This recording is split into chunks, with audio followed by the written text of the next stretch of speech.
Shuffling through all the stories. Oddisode, Oddisode, oh, Oddisode. Dun dun dun dun. That was perfect. I love it so much. We just need some like jingle bells behind it. Yes. All things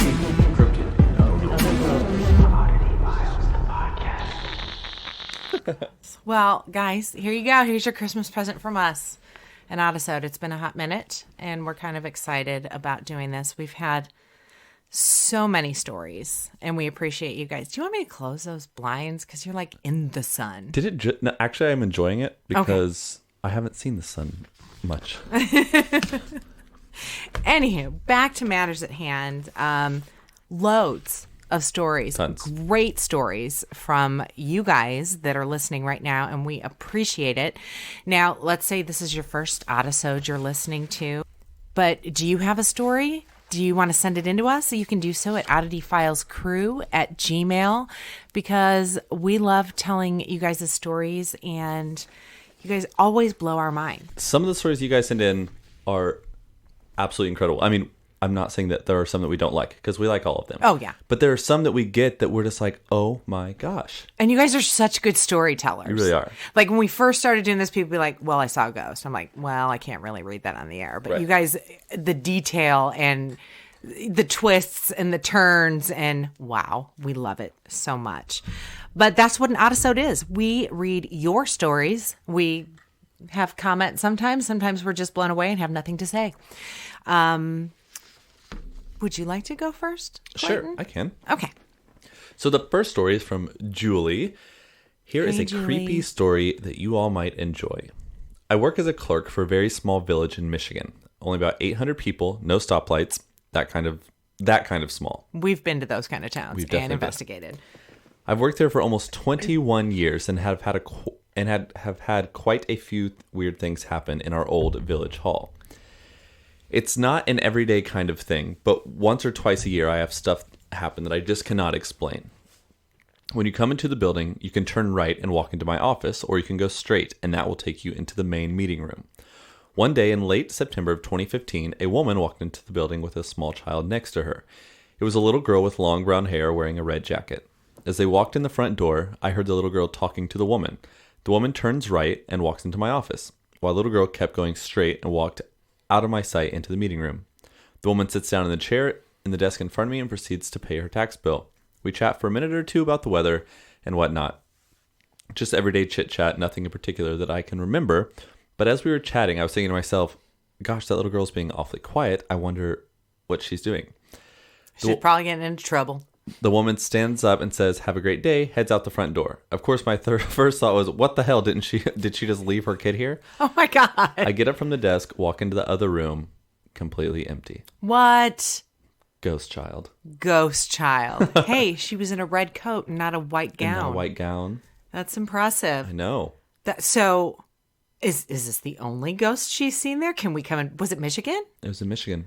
That's not that far. She said like twice a year stuff happens there. Julie, hook us up. Thank you so much, Julie. That's incredible. And that, everyone, is an example of a perfect story. Yes. Beginning, There was middle, some end. background to it. What happened? Empty room. You guys paid attention in English class, didn't you? I've got one from Mark. It's called My Son's Creepy Creeper. Hey guys, it's Mark. He then gives his Instagram handle, which is at exploring_with_the_boys on Instagram. I think we've had a story from Mark before. Yeah. He's from Maryland, and he has a new story that just happened a few weeks ago at his ex-wife's house. Oh, this could get juicy. So my ex called me up in the middle of the night, freaking out because my oldest son was acting very weird. He woke up crying. He got up, went to the bathroom, and told his mom he didn't like the guy watching him. Ew. Ew. He asked him what he meant. She asked him what he meant, thinking he was having a bad nightmare or something. At this point, he was back in bed, sitting up as she talked to him. He just kept saying that the old guy was watching him and he didn't like it. Fair enough. Yeah, you can't blame him. She looked around the room trying to figure out if something in the room looked like a face or something, as I would. I've got this the other day, the grandson was over, and I've got that coat rack downstairs that's got the hat on it. Yeah. And now I wrap a scarf around it, so it literally looks like a person. And Abe was here, and he looked in the room and just pointed at it. I'm like, oh my God, Abe's first ghost, exciting. I was so excited, and then I realized it was a freaking coat rack. Anyway, I digress. Then she asked him again, where is this guy? He said he was right there, walking from one side of the room to the other, just staring at him. Chills. And he didn't like it. She could tell that he was really frightened because he was shaking while staring off into the open space of the room. Oh, poor baby. Huh. She started to get freaked out, but was trying to hide it for him. No, you grab the child and you run to the bedroom and say, come sleep with me. So she asked him if he wanted her to turn on some more lights. He said yes. And then he said he was gone, and then laid down and went right back to sleep.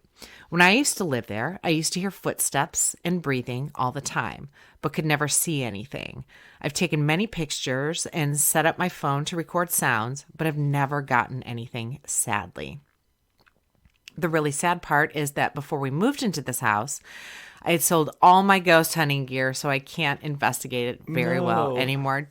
Dude. Oh, that sucks. That's all I have for now. Keep up the good work. Love the podcast and the TV show. It's so refreshing to see an actual ghost investigation. Your show reminds me of the first few seasons of Ghost Hunters before it started getting all commercialized. Aww. You guys are great. Mark. Wow. Thanks, Mark. Poor little guy. I know. Hopefully, traumatized. Creepy Creeperton doesn't come back.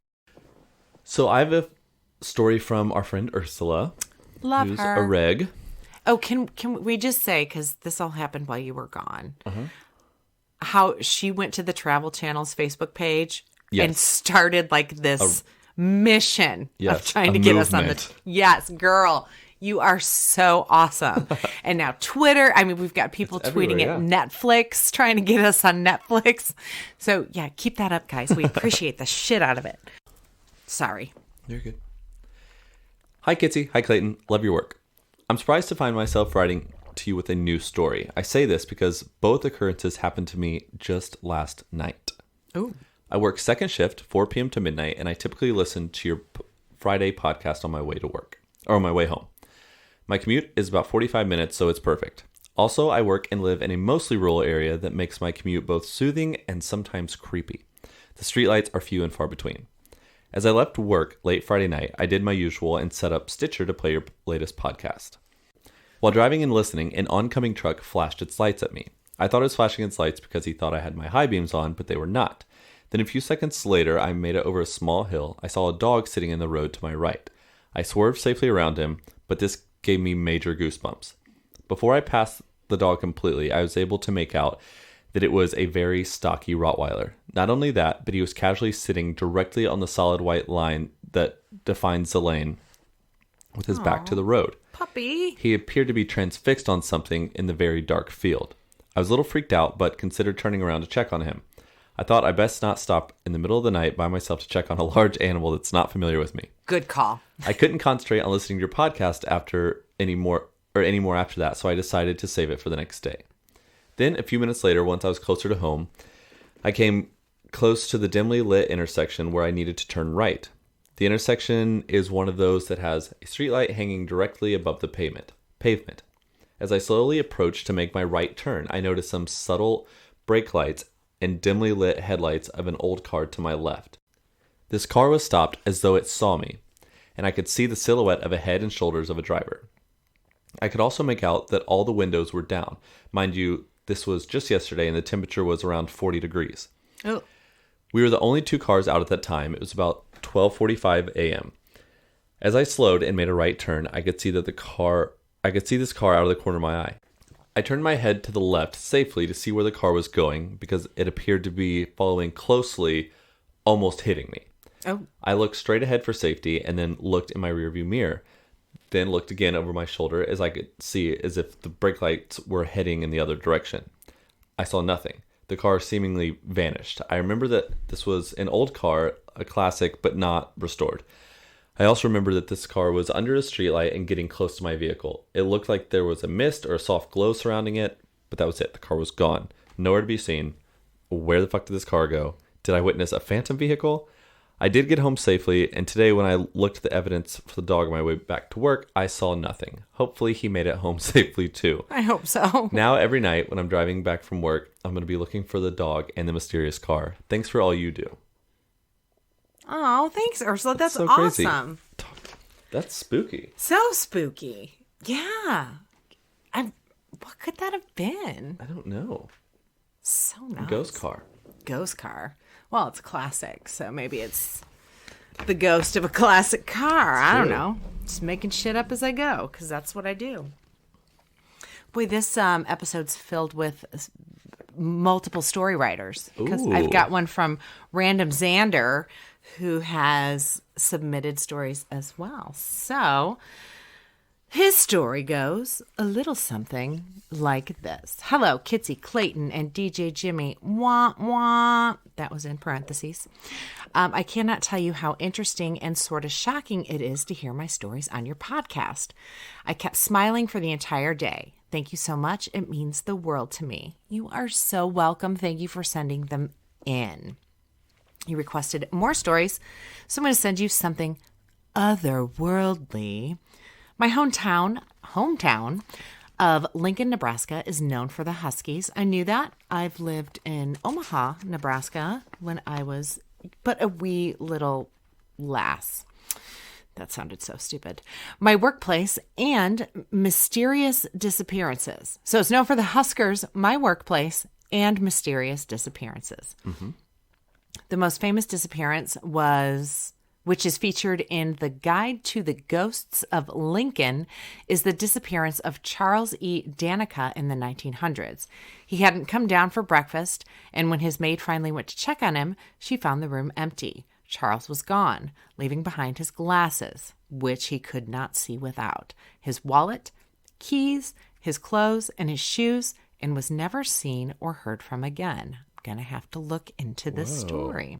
My mother's house is known for its own mysterious disappearance in 1975 as well. After being a week late to pay his rent, my previous landlord, and the property was once a rental property, my mother bought it from the landlord, decided to go check on his tenant. The landlord found that the tenant was gone, leaving a meal on the table, wallet, shoes, keys, clothes, and his necessities behind. But here's where it becomes a doozy, and where my current theory of what is happening started. It was the summer of 2008, and I decided to take a walk to clear my head, as work that week had been hideous. I told my roommate at the time I was only going to take my cell phone, leaving behind my wallet, keys, clothes, etc. See what I'm getting at? I walked mindlessly down the street, enjoying the lightly humid air as all Nebraskans must. After a while, the air took on a really quick, pea-soupy light quality, which made it incredibly hard to breathe. I pushed through the thick air for a moment, and when it suddenly lifted, I sucked in a deep breath and then jogged across the street when the light changed color.